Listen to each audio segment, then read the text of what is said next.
This is The Fix, where every Sunday, without fear or favour, we question the big role players.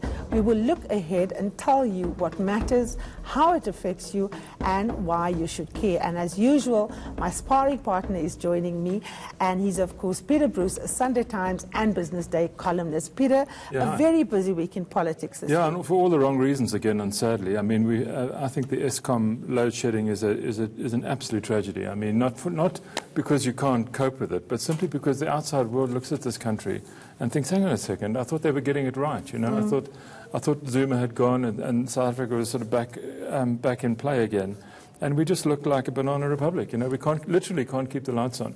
The reason they load shed is because if they didn't, the whole system would go down. Absolutely, and I think it's important, and we will obviously look at it when we speak with the board chair, at the fact that we were basically lied to consistently by Lynn Brown, who assured us that Eskom was in top financial position and on top of its game.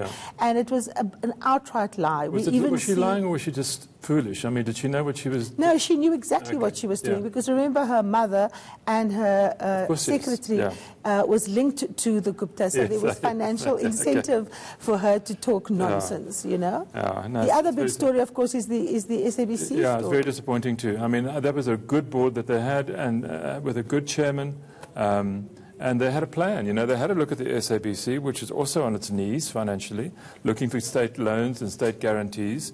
And in walks Cyril Ramaphosa. President Cyril Ramaphosa does a cabinet reshuffle.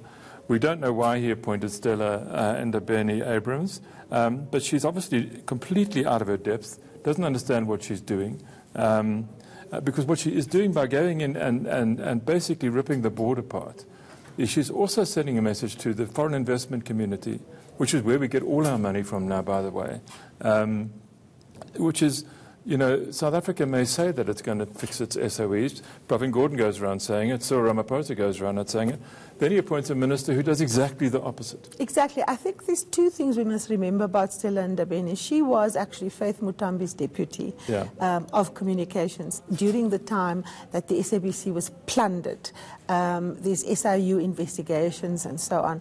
And Did she ever raise her hand up to stop it? Never. She only became involved in a fight with Faith Mutambi when it involved ANC internal politics. So she still operates from that kind of factional position. Why? And I think Cyril have appointed her. You know, I think that there's a lot going on in the ANC Youth League. Stella's husband is seen as an important person in there. But I think to risk a public institution, I mean, we've got 14 million television viewers in South Africa. 9 of that 14 million watch only the SABC. They have only access to the SABC.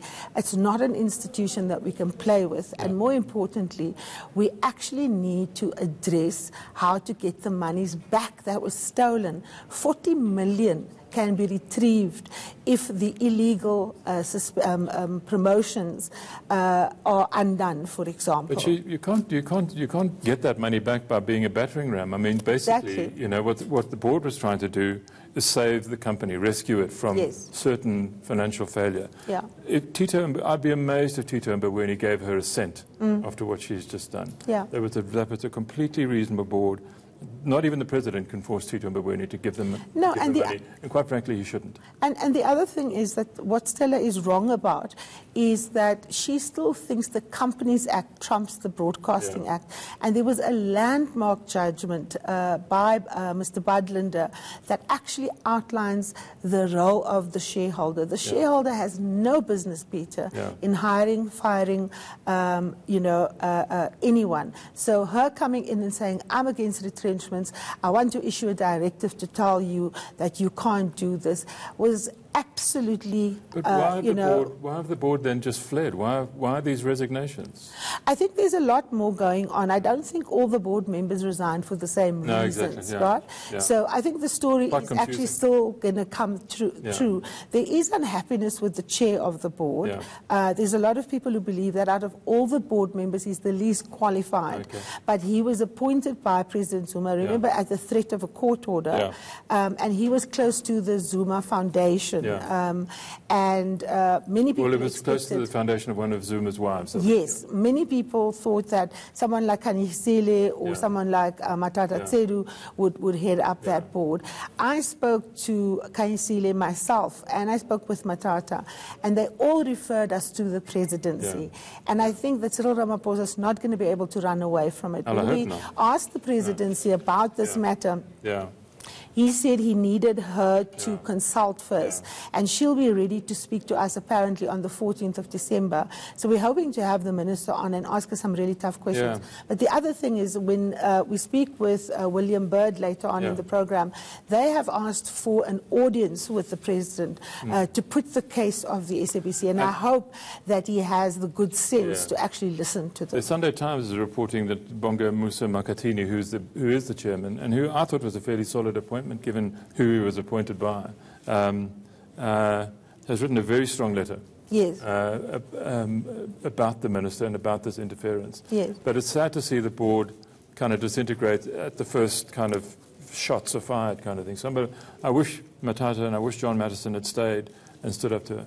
My understanding is that they're having difficulty in working with the chair. Kanyisile might have other reasons for having resigned. But I think what you need here, Peter, is that you cannot have a board that doesn't correct. It means the SABC cannot take a single decision. If we were to take the board chair at his word, he told Parliament that by next year, February, they will literally not have money to pay salaries at the organization. We're going into an election. The SABC cannot be in a crisis. But more than that, the SABC needs to stop being a football for the factions in the political, the governing party. And that is what the president has to take into consideration. Well, let's hope he does. Absolutely. It's another test for him. Yeah. After the break, we'll find out exactly how Eskom plans to keep the lights on. We will be speaking to the Power Utilities Board Chairperson, Mr. Jabu Mabuza.